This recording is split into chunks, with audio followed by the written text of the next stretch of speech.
Welcome back, and before we get started I want to clarify that today these will be our enemies as well as our friendlies. So yes, the gameplay as per usual is gonna look a little bit easier than it might be, because we are at 1.7 and the airframe of this thing simply just is not it.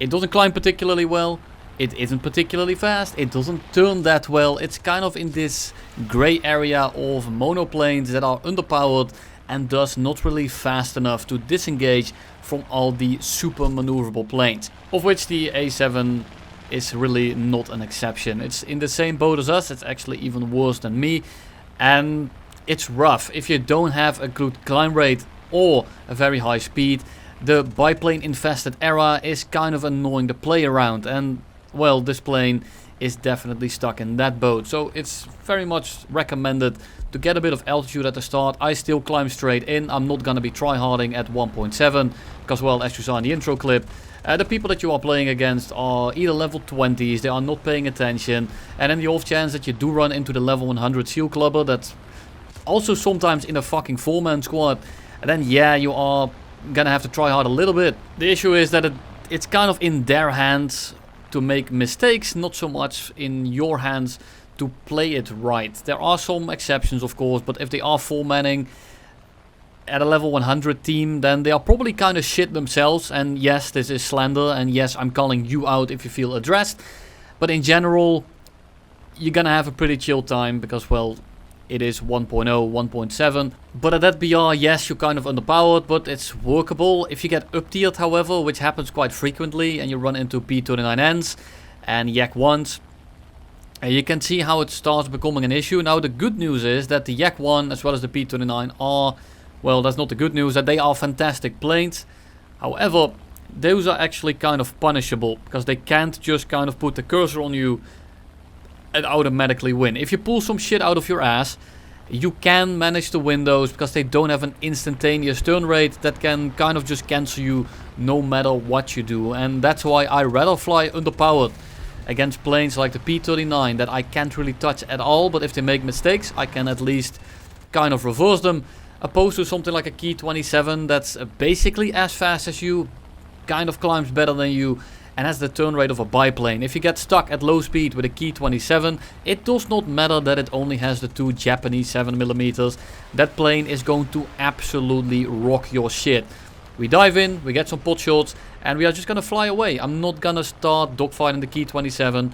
I'm gonna get some distance on us as he is busy with the two other 109Cs, and then I'm gonna drop right back down and make sure that I catch him at an inopportune time. And against planes like this is really the only way to fly it. Now I'll show you a clip after this game, which was, well, probably one of the scrappiest fights I've had in my entire War Thunder career, but I do think that it showcases the plane quite well, and it showcases what the main issue is with this thing.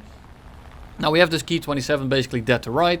He gets finished up by one of the 109s here. There he goes.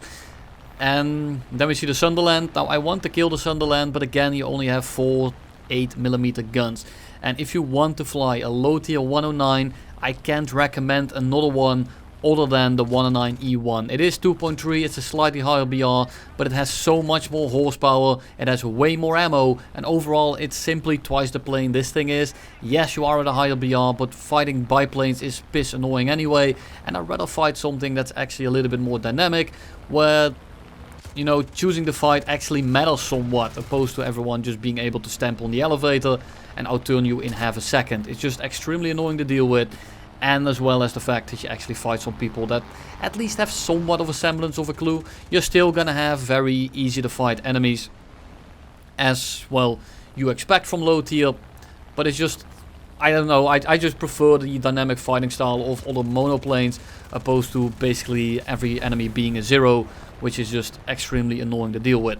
And I said after that game, but I mean after this one. I'll have these crappy ass game after this, but I want to showcase the biplane experience a little bit first, because you just, if you have the altitude on them, which had to be the case because, well, they all jipped in like a minute after the game, so I basically have a minute of altitude on these guys, and a minute of altitude at this BR is a lot of altitude. And I don't mean in terms of actual meters, because it's probably like 12 extra meters on top of your entire 3000.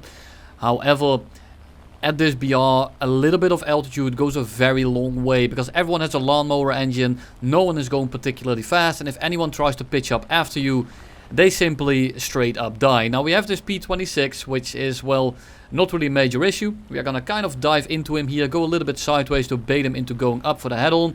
He takes it, the second he takes it, we go up and over.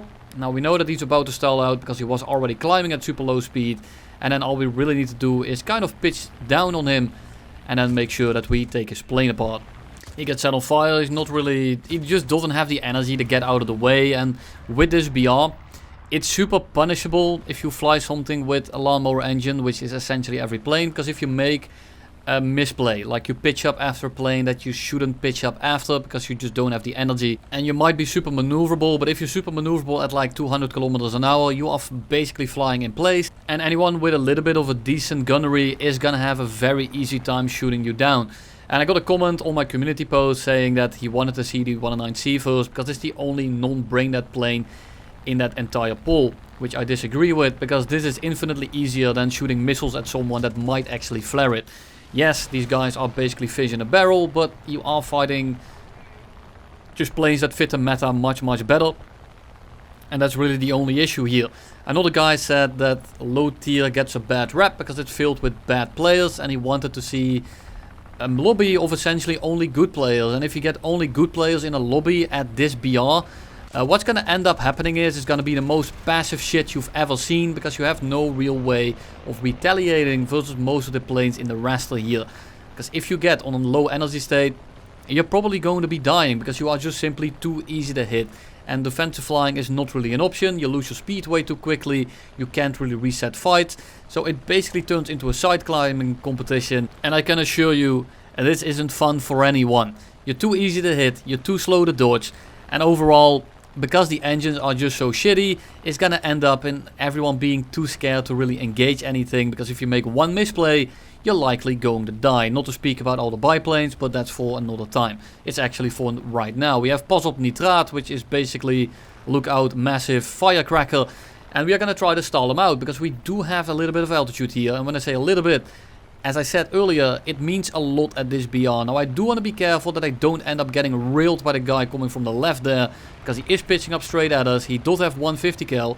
I just want to make sure that I have ample distance, and most importantly that I stay as high above them as possible. Not so much the actual distance in altitude, but mostly the angle in altitude, because I need to make sure that they don't have the ability to pitch up.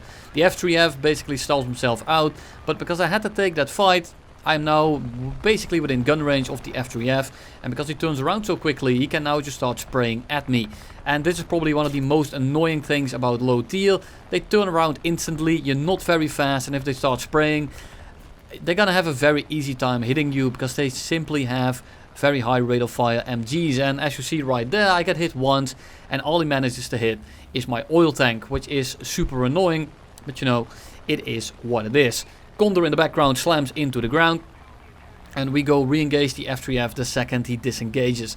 And I'm gonna do a very shallow dive on him to pick up a little bit of speed, because, well, speed in this case is a little bit more important than altitude, because I need to make sure that I actually have ample speed here. And while I'm putting all my speed back into altitude in a second, he had to do a 180, then another 180 while going vertical after me, and he turned all that speed into 2 turns, whereas I'm gonna turn all that speed into a massive energy trap. Now I am basically out of speed at this point, and you can see that he can't really follow it because he's about to fall out of the air.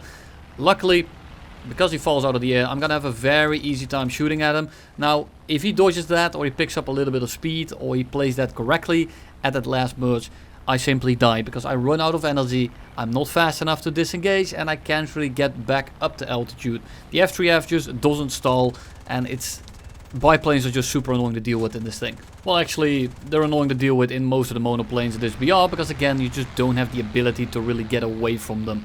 Another massive issue that I have with low tier is bombers. Yes, they are fragile, they don't have many bombs, they don't really end games anymore, but you have to keep in mind that these things sometimes have either 50 cals, they just don't die like the Sunderland, and because you have to put so much time and effort and you have to stay so close to them for so long, it just makes you super vulnerable, and these engines don't like damage. In general, most engines don't like damage, but a single 7mm, a single 50 cal will put your plane out of commission if it hits you anywhere near the engine, which is just super fucking annoying. PBM, it's not a great bomber, but it's a float plane, it's made out of air, and it's probably not going to die. Now we do get Gunner unconscious, we are going to send it back after him. His Gunner is probably still alive in the back, but he isn't dead yet. I spray at him, kind of overstay my welcome, but at this point I see one fire, I'm not really sure. See the second one, break off the safety to make sure that we don't. Alright, time for one of the most dogshit games I've played in a while that somehow ended up going correctly. And let me know if you think that I overreacted here. He starts shooting at me, so I kind of get out of the way. At this point, I'm not sure if this guy wants to team kill me or not, but I am not gonna take the risk. If you start shooting at me while I'm flying like that, it's not a singular tap. He was holding the trigger down for a bit. I am going to be retaliating, so we end up, well, giving him a little bit of an oil leak.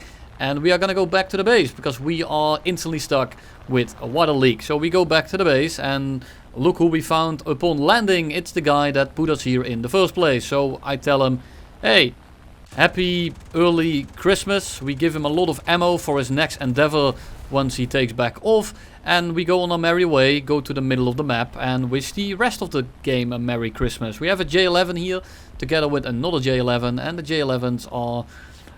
let me tell you, the first time I saw this thing, it tripped me up. Because I just came back out of top tier and I was like, what the fuck am I seeing? Luckily, it's the biplane and not the one with R27 ETs that will blast me from 15 kilometers away. So we merge with the two biplanes and we just have way too much speed, so we can just simply go straight up. And because the J11s are in the realm of biplanes that are absolute dog water, like the Swordfish for example, you can actually energy trap these things, which is absolutely fantastic. The 1.0 reserve planes are actually kind of okay to fight in this thing. I'm talking about the higher powered biplanes like the F3F for example, or planes like the Chaikas at 2.0. Now here we have it, the P36. And the P36 is 1.3. It's a lower BR than us. Why? Because it only has 2 MGs. And that is pretty rough. And I am going to be using that to my advantage. We merge with him. We go up over his nose. I merged a little bit too quickly, but I thought that I could stall him out by simply going vertical. Now he does manage to hit us with one of his MG rounds, but then we can just go straight up and stall on top of him. The thing is, the P36 literally doesn't stall, and for some fucking reason, my plane flips back down. Even though I have my flaps down, it wants the neck G, because, well, center of gravity is a bit of a bitch, and the P36 is now in a position where it basically becomes impossible for me to kill him. It's the same deal as with biplanes when you are fighting a plane like this, and I'm just trying to get away here from the other P36 because, well, I can barely deal with one of them, let alone two when they both have a little bit of altitude, as well as the CR714. I don't want to deal with them, so I'm simply trying to get a little bit of separation here, so I can at least try to turn around and go head on with one of them. Because this is not a winnable fight. At this point I'm going out swinging. I'm not in the I'm gonna win mentality. I'm in the someone is going to die and I don't care if I go down with him. So we dodge this guy and then I'm just gonna ignore him. Why? Because if it turns into a 2v1, I am beyond done. Now we set him on fire, both of them kind of miss, and the P36 is, well, spraying at me with his 7mm, and I'm kind of giving him the freest shot of his life. But I need to do this. There is no way around it. I'm just above his nose. I'm throttle dropping to get outside of his cone. And he actually overshoots. Now, the issue here comes from the fact that the 109 C, E, B, A at super low speed, and even the Fs and the Gs just don't like rolling around while you are very slow.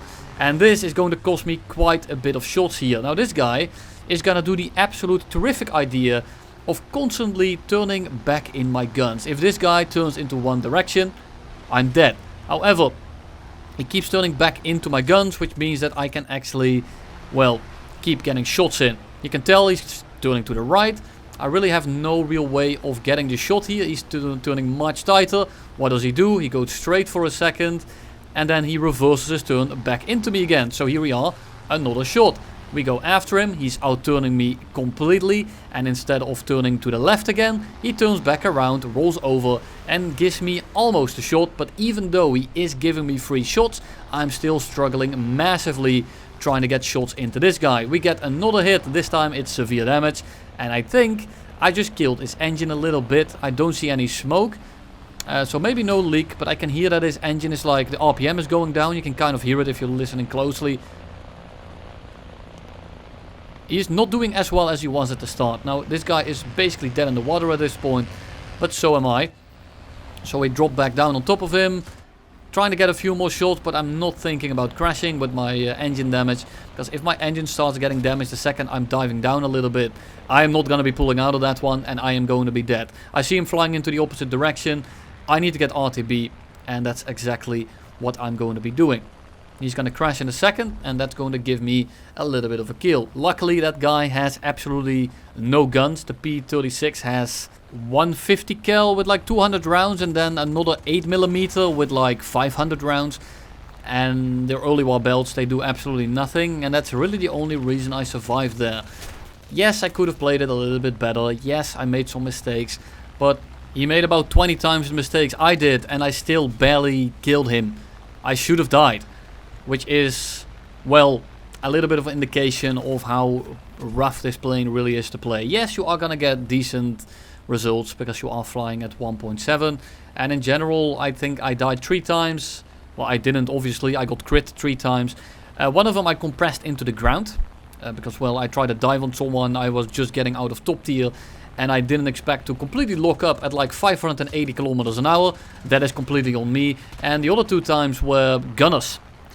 Gunners are the bane of your existence, and again, bombers at low tier are super annoying to deal with for another reason as well, that they spawn at like 4.5 kilometers, which takes you like 18 minutes to get to, and then you are going to be at super low IAS, you are going to be super slow because your engine has no supercharger, and you are basically going to be floating in their guns the entire time while they just get the ability to gunship you down until they one-tap your engine. It's extremely annoying, but you know, that is what low tier is. If you are below 2.0 and you are someone that hasn't played Air RB before, I recommend to just kind of play Air Arcade, maybe up until 2.3, 2.7.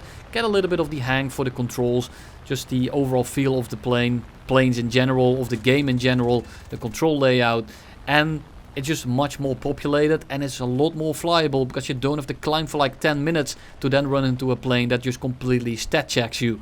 And I don't mean that in a way that they open your stat card and look at your stats. I mean a little bit like in RPGs where you get a stat check and sometimes you can roll a natural 20 and you're still going to lose. And those are the matchups that you want to avoid. And in Air Arcade, this is a lot less likely. But again, altitude is key in these things, so let's take a quick look at the rest of the altitude. The J8 is also one of those absolute dog-ass reserve planes. The I-15, on the other hand, is a little bit better. Now, they are still not gonna be the cream of the crop. They're not 153s, they are not actual Chaikas with the Shikas machine guns. And these things are actually fightable, and these kind of biplanes I actually really enjoy fighting, because you have to use your energy and you have to stall them out, even though they have a lot lower stall speed than you do. So it makes it a little bit more fulfilling. Now this guy actually just kind of forgot about me the second I killed his buddy. Probably lost his second brain cell there. And I'm sorry if you are a new player, I'm just joking around. Now we have the last I-15. Now he's on the deck. He just killed my friendly in the Heinkel 135 or 115. First time I saw that plane, no idea what it was. Looks like a floater. And it stinks as much as a floater as well. Now we dive on the I-15. It's the WRX version, so his head gasket is about to blow off. All we need to do is take a approach, disengage, and once we have enough distance here, we can simply go straight up. And if he tries to follow this up, I will just fall directly on top of him and he will die. Now he can force a head on here, so I'm waiting to go over his nose before I start pitching up, and then if he tries to pitch up after us, he doesn't just have to go directly up, he actually has to go past 90 degrees, and that is going to really cost him a hell of a lot of energy. We end up killing his engine, he is gonna end up kissing a tree, and I'm also gonna be kissing a tree because I finally got done playing this brain dead BR. Thank you all for watching, and you'll see me in the next one.